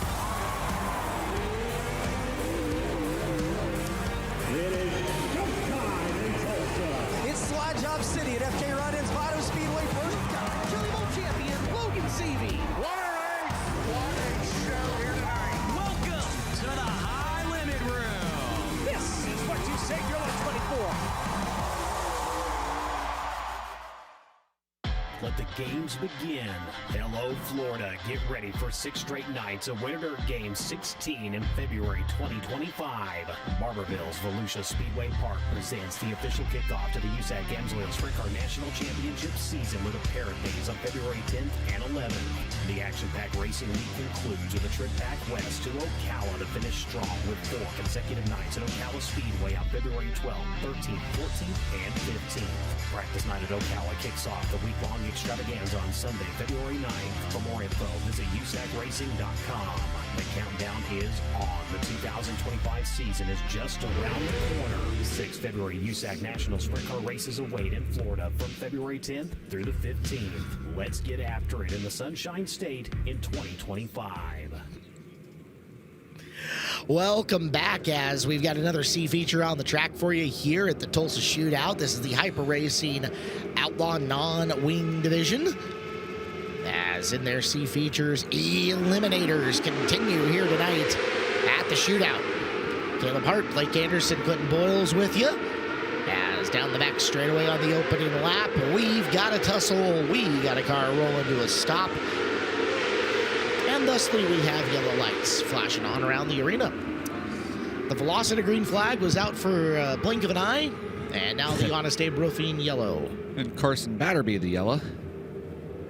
Seth Stenzel, Keegan Osentowski, Carson Batterby, Ryder McCutcheon, Max Crabtree, Ronnie Dawson, Mason Beinhauer, and Daniel Schaefer, Tylen Trammell, Luke Porter, Trevor McIntyre, and Frank Flood, your 12 that made it in off points. Dalton Pereira and Levi Hink, 2 very fast race cars, are your D-main drivers rolling up and through.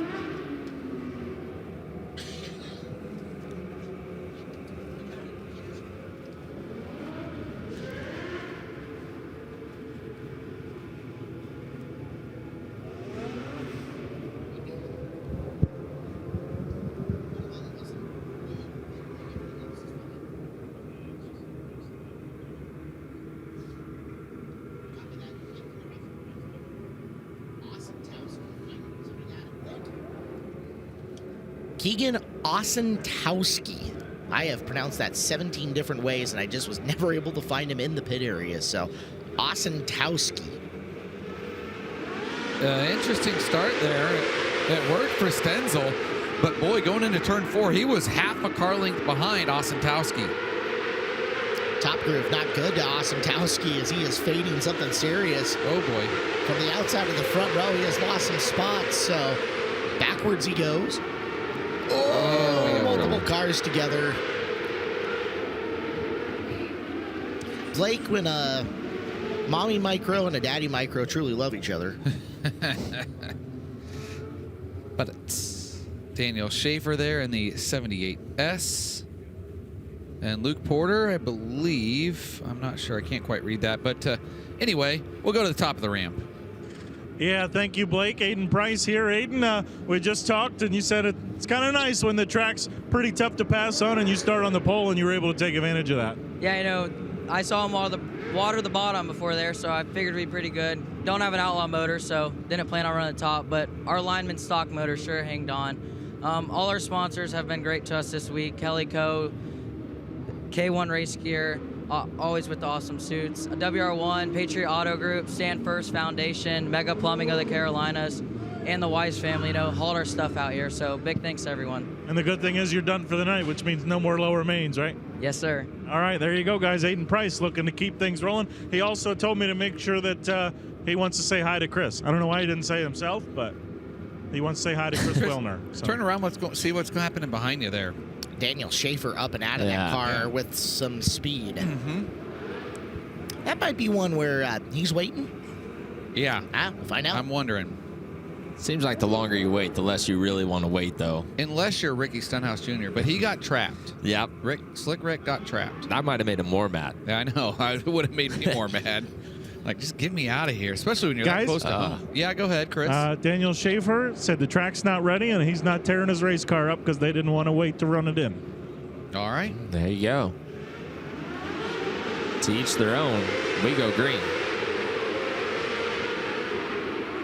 I'll set Stenzel out in front of this. Max Crabtree trying to hold down that second spot. Both drivers looking to be making okay grip down around the bottom of the racetrack. As we have got one around at the back of the field and more blinkety yellow lights. Dalton Pereira. Too bad for Dalton. Scored in the 11th position. Hank up to 10th with 2 laps down and 8 to go. So, hey, picking him off. Car a lap, he gets there. Ish. We're close enough. Caleb, what's the cone's name? I don't know if the cone has a name this year, but I know that Shriners Hospital is sponsoring the cone. It used to be Spike, right? Spike. That was it. Yeah. I knew Brian Ward would remember, but... Brian, master of the cone and cone naming. I see no Band-Aids on Spike yet. That's always good. He hasn't been hit once. I was actually going to bring that up earlier. I do not know the new name because Spike went to the nursing home and has been retired. So I'll go talk to Terry and Christy and see if I can get the new name. You have sources. You are our cone insider, Brian Ward. Also, he's the rabble-rouser who got people to say naughty words in the broadcast today, so trying to determine which nickname I want to use. Stenzel once again with Crabtree right in behind him. Back to green, it's Beinhauer who's on the outside looking in with McIntyre and Dawson following on through here in this C feature. 7 laps to go. Trying to keep an eye on Levi Hink and see if he can find a way to move up the field. Frank Flood also starting to advance. He's to 6th. He started 12th in this. Never count out Frank Flood. Stenzel and Crabtree with 6 to go. Between the two of them, no movement. Frank Flood's the first guy on the outside, guys, and he's absolutely rolling up there right now. Show the path, Frank. Loving it. Up top. 3/10 faster than Trevor McIntyre that last time around. And that's a prime example of exactly what you were talking about backing up that entry, right, Clinton? Yep. Watch him. Little lift coming into it. Rolls into her. Doesn't clobber the cushion, but uses it to lean on coming around the corner. The benefit of that is that you can get against it right there and start creating a very long straightaway to build speed, all the way around. So you have enough time, though. That's what's going to... Yeah, he's kind of stalled out right there between the third and fourth spot. That's second. That is second, literally right ahead of him right now. He's third. He's got 2 laps to get him. So Crabtree down low. Flood coming. Watch the technical excellence that is Frank Flood with 1 to go. Almost even. Actually had it at the line. Back straightaway for the final time. Can the GOAT pull it off from 12th to the transfer? Oh, there was contact. Stenzel and Flood as Frank Flood keeps his foot in it and takes the final transfer spot. I'd love to see the angle from down at turn 1 shooting down the front stretch off. Coming to the checkered there to see how close that was. Crabtree was flying across the corner right at Frank's left rear. That was cool. That was.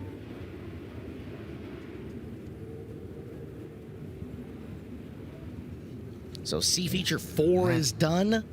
Or sorry, C feature 3 is done. C feature 4 on the track. David Taft and Connor Lee. Anthony Perigo and Trey Zorn. Mac Leopard, Caleb Bacon. Chance Ulstrom and Angelo Carosis. Shelby Hinton and Anthony Ray. Colton Robinson and Ethan Larson are your lock-ins, your move-ups. From D, number 4 are Quinn and Curtis the Joneses. This one's going to be explosive.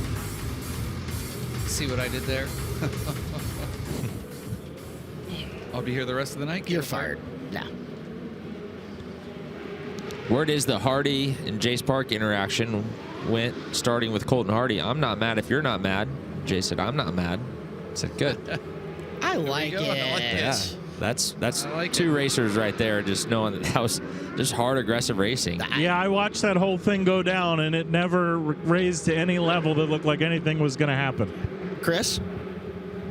Yeah? Settle down. Parago's on the track. I'm okay. No. It's Perego. That's what's going to fire me up. Perego has a clean lane around the outside. Oh, boy. I thought we were getting upside down there on the inside, and yellow going to fly. Got one around. The Perego fan in the building is going to hate to see that. He had a nice, clean lane up around the top to try to drive into the transfer spot. Well, up top we go. Earl Hoon with the K1 Race Gear interview with Seth Stenzel. Yeah, I got Seth Stenzel here, buddy. And I don't know if you were looking at the screen, but Frank Flood, he found the top, and he almost got you at the line, but that doesn't matter. You're still moving on to a B main, and now you're done for the night, so you can go home and take a nap. Oh, yeah, most definitely. Right there, I knew the bottom was going to go away, but I knew the top has been treacherous all night. I wasn't going to go up there and mess with it and risk it, so I just ride or die on the bottom. But foremost, I like to thank all my sponsors, Flow Dynamics, Temper Control, Smith Titanium, Angler Machine and Tool, Sparky Grape. He's a hell of an engine builder. He really killed it. Job site, and I believe that's all. You got them all, buddy. The Arizona driver. Moving on to the B main. Now back to action temporarily. Caution lights on the speedway once again. As our 27 car, I believe that's Corrosis, the 27S. iBox Springs replay, and let's watch it all go down again. Corrosis is going to traverse most of that corner sideways and finish it off in the wrong direction. Appeared to do a good job of getting his clutch pulled in. Let the car roll backwards. Clinton, the Cone's new name is Steve. Steve the Cone. Welcome, Steve. Glad to have you. Give old Steve the hey, how are you? Steve's been awfully clean. Let's see if that lasts. Unbothered for the most part.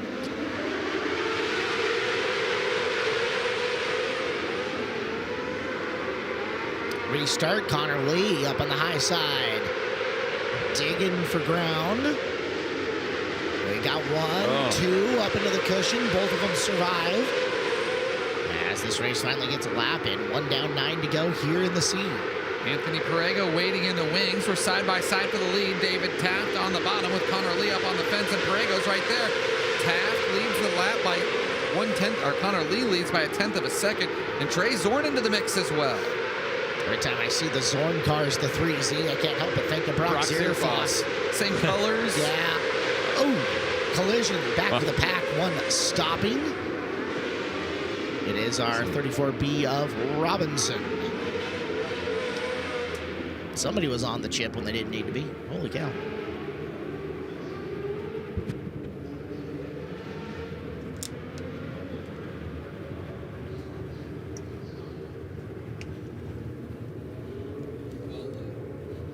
Terry Maddox trying to get everyone shoved to the outside of the racetrack in single file again. Get a good look at Steve. He's too pleasant. This man needs to drop devil horns on that thing. He's happy until he's not. Kind of like Terry. I was going to say, does his mood mimic Terry Maddox? Can't imagine Terry's all that happy right now. I've seen him angrier. Curtis Jones getting free couple positions. Guys, I got a question. Quinn Jones getting 3. Earl, question and answer time with you. The Cone is named Steve, right? Allegedly. Okay. Do you think Steve needs a heater right about now? Guaranteed. I know a couple people, Blake. I'm just saying. It's certainly not you. Well, no, never me. Why would I want to do a dirty thing like that? Are you crazy? Well, They're one, expensive. McKim wouldn't let us stop for him anyway.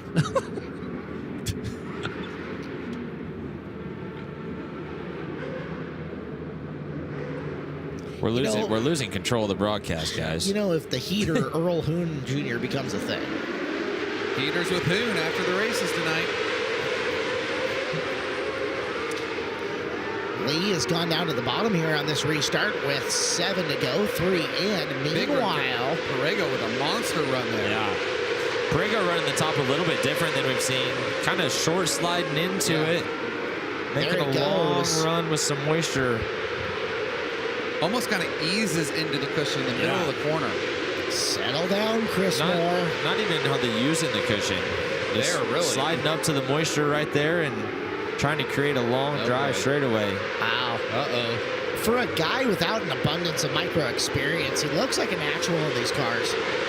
Just kind of has the feel, has the knowledge of where the car needs to be and how it needs to be at any point in the race. Doing a very good job of keeping the car straight, driving it right off the right front.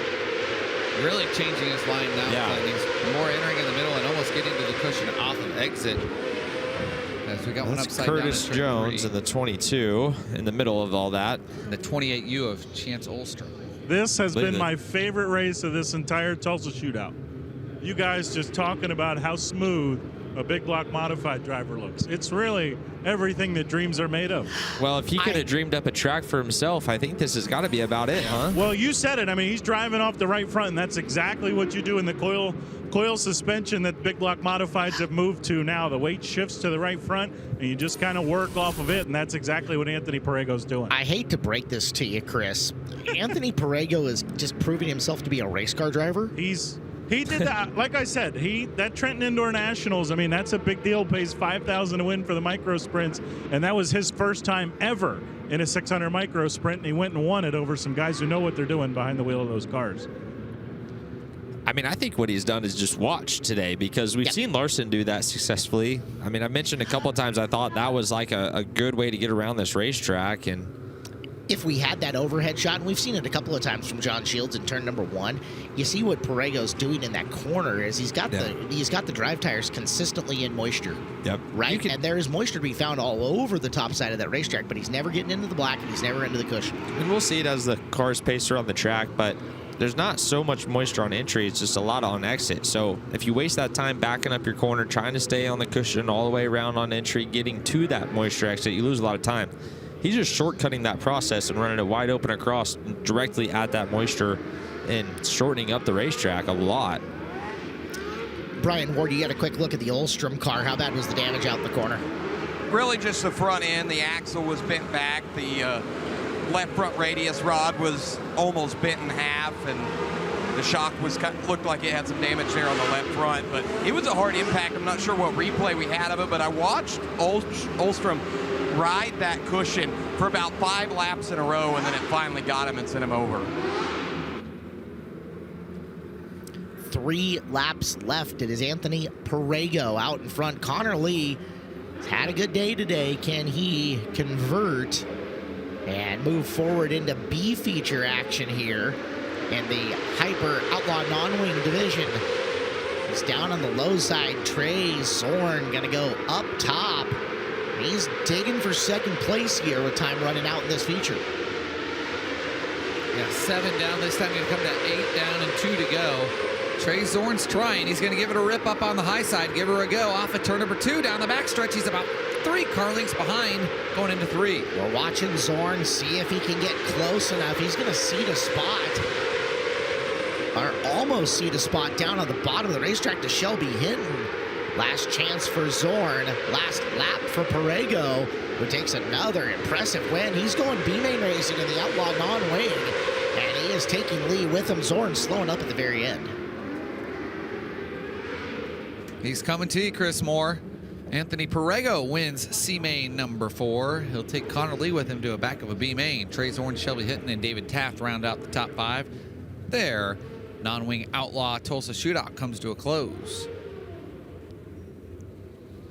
Race 232 coming up next, C-Main number 5. Braden Jones in the 5J, Connor Lundy in the 97L make up row 1. Noah Carpenter in the 42C, and Christian Bruno in the 5G in row 2. Tristan Olstrom in the 24U and Eric Erdman in the 31E in row 3. Brendan McCarter in the 70 and Tyler Lupton in the 4T make up row 4. Row 5, Glenn James Brady in the 24T and Cohen Crawford in the 48X. Row 6, Joshua Bossino in the 77 and Luke Anderson in the 44. 7th row, going to be Cole Kirkman 22Z and Giancarlo Ramasar in the 81G. 14 cars, 10 laps, 2 cars stay alive here in C-Main number 5.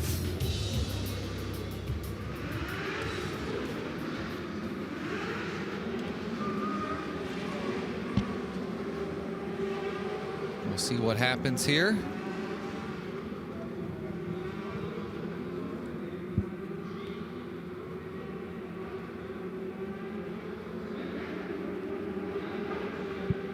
Field tightens up, 10 laps the distance here in the 5th C main of the evening. 5 of 8. And we're underway. Oh. Uh-oh. Yeah, that's not good. Very, very bad things. Yeah. I believe that's Olstrom's 24U. Tristan Olstrom. Watch your fingers there. Think everything should be all right. Sean Shields getting us a good shot up top. Pair of looks on the iBox Springs replay. And, just kind of, it's almost kind of got sideways and then bounced off a car. And at that point, you're along for the ride. Yeah, he did kind of just whipped it out and contact. Chaos ensued.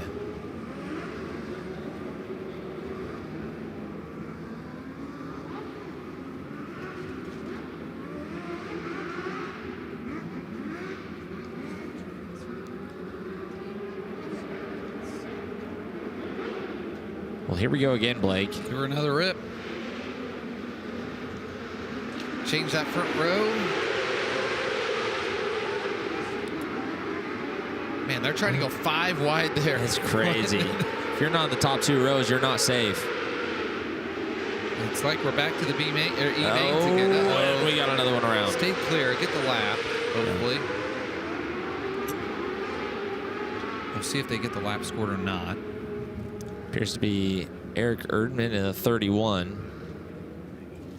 Hey, Chris Moore, take it away. It's happy hour for you at the top of the ramp.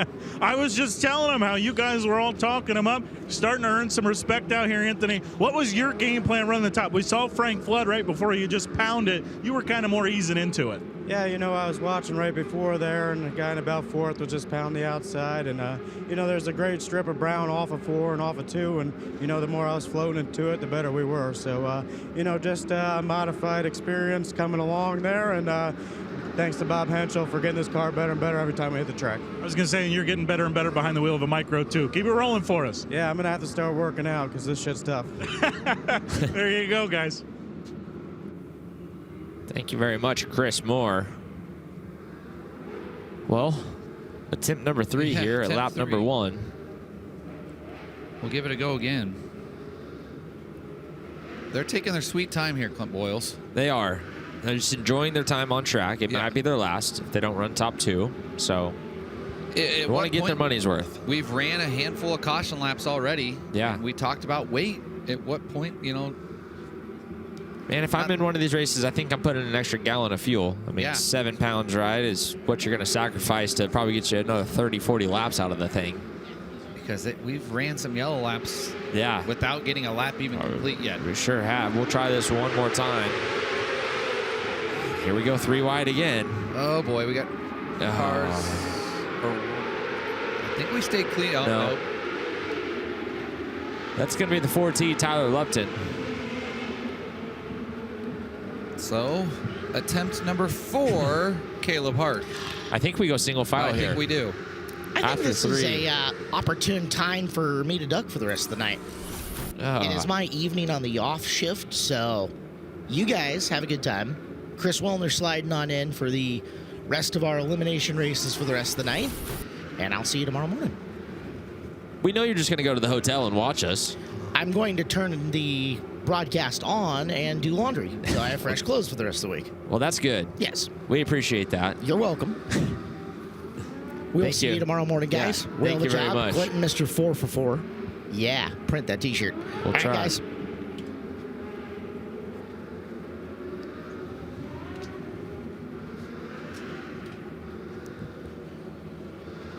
think we're going to have better luck here, Blake.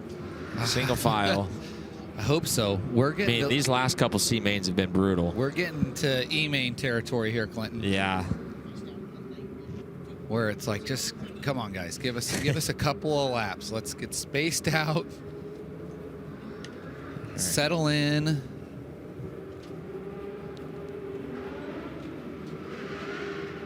They've got to be 20 some odd laps on the track already.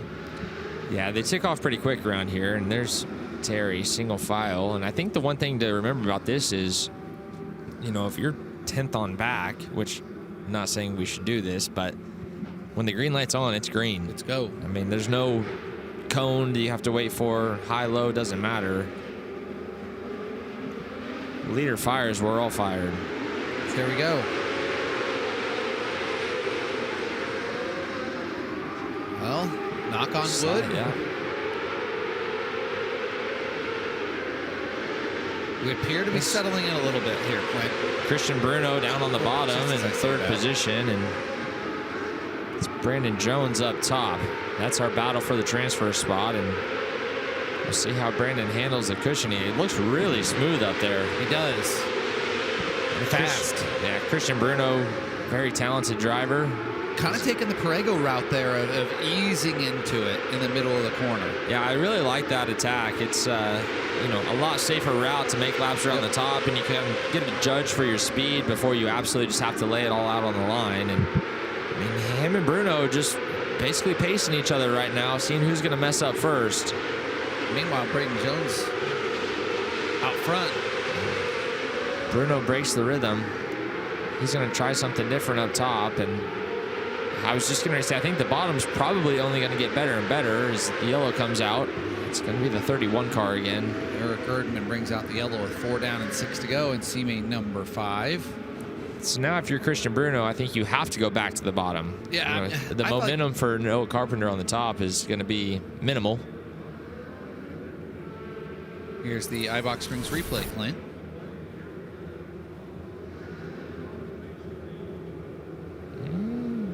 Just a couple cars not really knowing where to go, and I feel like they kind of got stacked up there at the front, not knowing what's happening on. Ulstrom just kind of hung it out there again and got everyone bottled up behind him.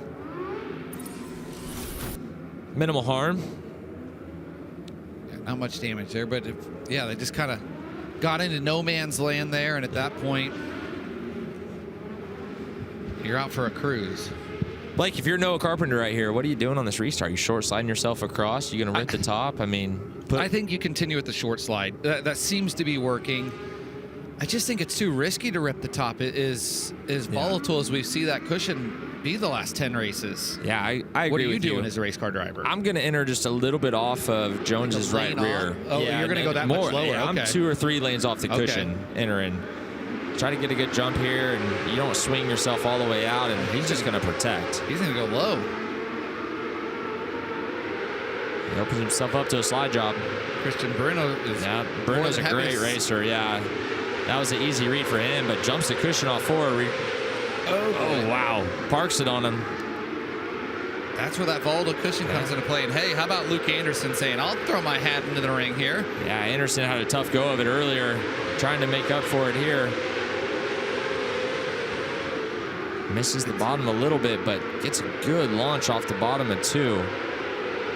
Kind of sacrificing some on the entry to gain a little bit of moisture on exit for Anderson, and he's got the position right now.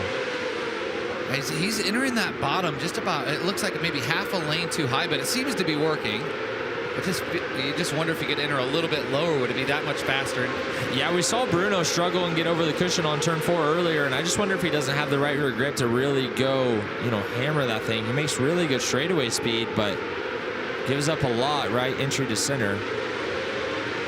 That's where he needs to be better, is right there off 4. He's got 1 lap to figure it out. Luke Anderson seems to be sitting good. But shoot, we thought that earlier on in the night, a couple races ago, and proved out a heck of a finish. Well, Braden Jones and Luke Anderson going to stay alive there. Clinton Boyles, little advance. Christian Bruno, Cole Kirkman, and Tristan Olstrom. How about Christian Olstrom's run from being the first yellow to charging back into the top 5? But they're done for the event in the non-wing Outlaws. So 5 C's in the books, 3 to go. Chris Wilner joining the fray. Hello, Chris. What's up, boys? Sounded good. Sounding tired? Is that what you meant to say? Yeah. Well, I wasn't gonna say that on air, but I'm just playing. No, you guys are doing a good job. How was this Raising Cane's, by the way? It was good. Ooh, can't go wrong with Cane's. That's probably what got us tired. I know, Blake. I'm a bit lethargic after that. Exactly. That food coma, huh? Exactly.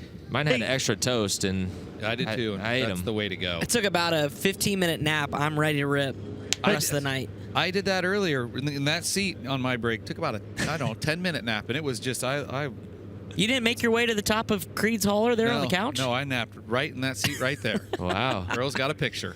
There you go. I need to figure out that program. Yeah, I was on the break, and I said, and they got sent here. Yeah. All right. London McKenzie and Chase Highland on the front row, 95M and 5X. Kieran